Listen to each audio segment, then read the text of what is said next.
Hello friends, എല്ലാവർക്കും പുതിയൊരു വീഡിയോയിലേക്ക് സ്വാഗതം. ഒക്ടോബറിൽ അർജന്റീന ദേശീയ ഫുട്ബോൾ ടീം കേരളത്തിൽ എത്തുമെന്നാണ് നേരത്തെ കായിക മന്ത്രി വി അബ്ദുറഹ്മാൻ അടക്കമുള്ളവർ അറിയിച്ചിരുന്നത്. എന്നാൽ TYC സ്പോർട്സിൻ്റെ റിപ്പോർട്ട് പ്രകാരം ഒക്ടോബറിൽ ചൈനയിലാണ് ടീം സൗഹൃദ മത്സരങ്ങൾ കളിക്കുന്നത്.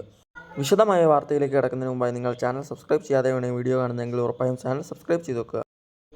മെസ്സിയുടെ വരവ് പ്രതീക്ഷിച്ചിരുന്ന കേരളത്തിലെ ആരാധകർക്ക് നിരാശ സമ്മാനിക്കുന്നതാണ് പുറത്തുവരുന്ന റിപ്പോർട്ടുകൾ.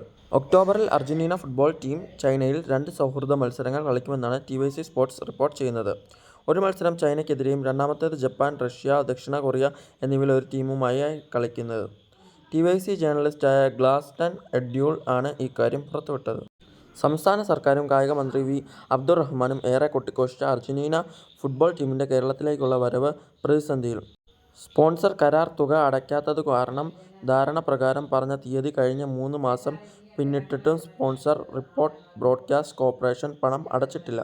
ഇതോടെ നിയമ നടപടി ആരംഭിക്കുമെന്ന് അർജന്റീന ഫുട്ബോൾ അസോസിയേഷൻ സ്പോൺസർക്ക് നോട്ടീസ് നൽകിയിട്ടുണ്ട്. HSBC ആണ് അർജന്റീന ടീമിൻ്റെ ഇന്ത്യയിലെ സ്പോൺസർമാർ.